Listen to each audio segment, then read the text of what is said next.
Two sources confirmed to ABC News that report by the New York Times that Defense Secretary Pete Hegseth shared military operation details to a group chat of family and friends titled Defense Team Huddle. In this private signal chat that included his wife, brother, and personal lawyer, the defense secretary shared specifics, including flight schedules of a strike in Yemen targeting Houthis back in March. Defense Secretary Pete Hegseth is involved in another scandal. Kevin O'Leary doubles down and supports President Trump with his tariffs. The U.S. announces a more than 3,000% tariff on Southeast Asian countries, and Homeland Security Secretary Kristi Noem gets robbed in Washington, D.C. We have a lot to cover today. So let's get started. Let's get back to that Signal Gate Part 2. Because the Secretary of Defense, we are now learning, shared very similar details about the U.S. attack plans on the Houthi rebels in Yemen on a second signal group. And we understand that this included things like takeoff times for some of those fighter jets as they were preparing to strike those targets in Yemen. The big difference here is who comprised each of these signal groups. Because remember, that first time around, that group was created by the National Security Advisor Mike Waltz. It was intended to coordinate this attack with members of the cabinet officials who were in top national security positions in the administration, and he inadvertently included the journalist Jeffrey Goldberg. This new signal group that we are just learning about this evening included some members of Pete Hegseth's inner circle who are, it's not clear what reason they would have to have this information about the strikes that the U.S. was planning to carry out. It included his brother and his personal attorney. They both work at the Pentagon. It's not clear whether they have security clearances. It also included his wife, Jennifer, who has accompanied him previously in meetings with other foreign officials, which has raised some eyebrows among certain officials at the Pentagon. Now, first of all, why are they using an app that anyone can download off the App Store? If anything, they should probably have a different encrypted method of communications. But here's what Pete Hegseth had to say about this so-called revelation. You know, what a big surprise that a few leakers get fired and suddenly a bunch of hit pieces come out from the same media that peddled the Russia hoax. Won't give back their Pulitzers. They got Pulitzers for a bunch of lies. Pulitzers for a bunch of lies. And on hoaxes, time and time and time again. And as they peddle those lies, no one ever calls them on it. See, this is what the media does. They take anonymous sources from disgruntled former employees, and then they try to slash and burn people and ruin their reputations. Not going to work with me, because we're changing the Defense Department, putting the Pentagon back in the hands of warfighters, and anonymous smears from disgruntled former employees on old news doesn't matter. So I'm happy to be here at the Easter egg roll with my dad and my kids, because, you know, this is what we're doing it for. These kids right here. This is why we're fighting the fake news media. This is why we're fighting slash and burn Democrats. This is why we're fighting hoaxsters. Hoaxsters. This group, this group right here, full of hoaxsters that peddle anonymous sources from leakers with axes to grind, and then you put it all together as if it's some news story. And hey guys, I keep getting messages from you guys, comments saying, hey Ron, I keep missing your videos. I keep missing the breaking news. Can you please make sure I get notified? So I've taken care of you guys. All you got to do is hit the link in the description down below this video or in the pinned comment and join the breaking news newsletter. That's it. Totally free. We can understand if someone's lying about Secretary Pete Hegseth because it's been clear since day one that he is a target. He's someone that people have tried to remove with different allegations. Although, luckily for him, President Trump still has confidence that he can actually get the job done. You remain confident in Hegseth? Oh, totally. President Trump.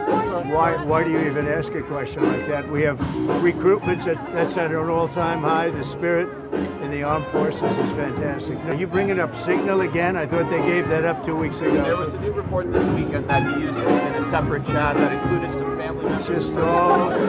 It's all Just the same old stuff from the media. That's an old one. Try finding something new. Now, while President Trump is publicly praising Pete Hegseth, some reports show that the White House is already looking for a replacement. Now, we're going to have to wait and see if that report is true because it's coming from NPR. There are also reports that refute it, and they're calling it fake news. You know what's not fake news? The fact that the DHS Secretary Kristi Noem got robbed in Washington, D.C. According to the Associated Press, Homeland Security Secretary Noem's purse was stolen at a Washington, D.C. restaurant just on Sunday night.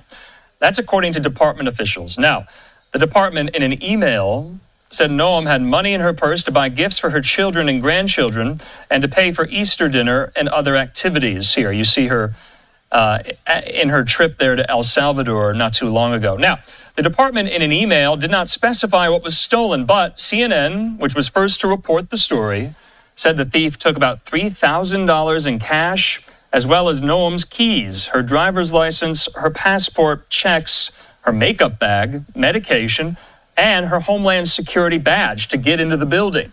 Now, the department said Noem had cash in her purse to pay for gifts, dinner, and other activities for her family for Easter Sunday.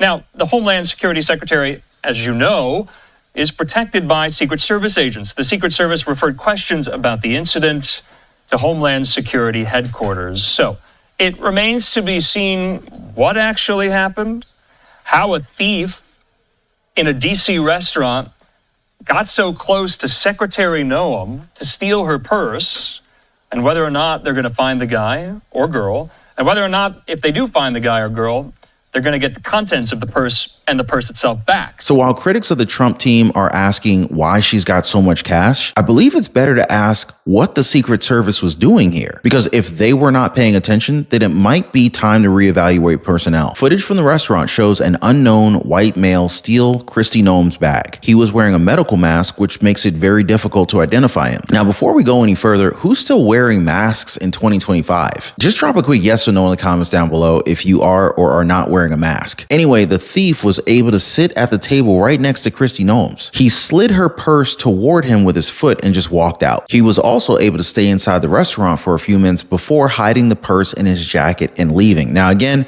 this is a crazy story because either the Secret Service were asleep or this guy's feet was just that sneaky. Hey, by the way, guys, you've got to check out the Inner Circle. This is where our true supporters get exclusive access to content that I just can't share here, completely commercial free. It's also the best way to keep this channel going strong. So if you want to be a part of something special, join us over there. Links in the description or in the pinned comment down below. Now, I want to pivot here. I want to talk about tariffs, guys. Democrats are still going on and crying about this strategy from President Trump. Kevin O'Leary, he was recently on Megyn Kelly's podcast to talk about it. And according to him, China needs to be reeled in because the trade between the United States and them is mostly one-sided. There was a gal who was on Shark Tank not long ago, and you did not invest, but she had an idea for a silicone placemat for like a baby's crib. I mean, not crib, high chair. And she wound up getting this project off the ground, and she has her product made in China. And the New York Times' daily podcast called The Daily featured her last Monday. We pulled a SOT. She's trying to be they're using her as their real life witness on how bad these Chinese tariffs are hurting Americans. Here it is. Take a listen. I shudder to ask this. What happens to the tariff cost you would bear once the tariffs go from 104 to 145%? $229,000. Just the tariff you would pay on $158,000 worth of product. Mm-hmm. And we would have to come up with that in the 30 to 40 days it takes for the product to get to the U.S. Wow. And I can't get any more loans. I'm fully leveraged. I have my house on the line already. I can't get more loans. Yeah, I mean, I can't come up with that kind of money. That's an astonishing number. I'm not okay. I'm scared for my friends. I'm scared for myself. Like, they don't understand. This is certain death for us. That's Beth Beneke, founder and CEO of Busy Baby. So what do you make of that? I'm familiar with the deal. I'm familiar with the situation. I probably had that podcast sent to me 2,000 times already. I remember investors on Shark Tank, but we also have stories of hundreds of companies that have been on Shark Tank that also manufactured their product in China. As soon as it gets to 5 million in sales domestically, the same factories that are making it there knock it off and sell it at a 40% discount because they never have to recoup the R&D that the company put into making the product in the first place. And they get wiped out a different way.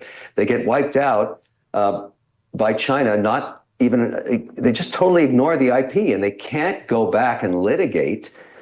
The crazy thing, Megan, is Chinese companies use the American legal system to sue American companies after they've knocked them off. We're in a little bit of a tug of war with China when it comes to tariffs. And there's some news that's changing the landscape as we speak. Our Commerce Department recently announced tariffs of up to 3,521% on imports of solar panels from Southeast Asian countries. The countries that were affected would be Cambodia, Thailand, Malaysia, and Vietnam. This is in response to allegations of subsidies from China and the dumping of unfairly cheap products in the U.S. market. You see, in recent years, China has moved some of their operations to Southeast Asia. This is for them to avoid the tariffs. The move is being hailed as a big win by the American Alliance for Solar Manufacturing Trade Committee. Their lead counsel, Tim Brightbill, he says that this confirms how China has been cheating the system and that this is a victory for the American manufacturing. Now, speaking of cheating, Bill Gates is in a lot of trouble yet again. And no, I'm not talking about cheating on his ex-wife. It's for his connection to Jeffrey Epstein, a connection that his ex-wife recently talked about it. Now, I covered this in a recent video that you guys definitely should check out. As always, thanks for hitting the like button and subscribing. We'll see you guys next time.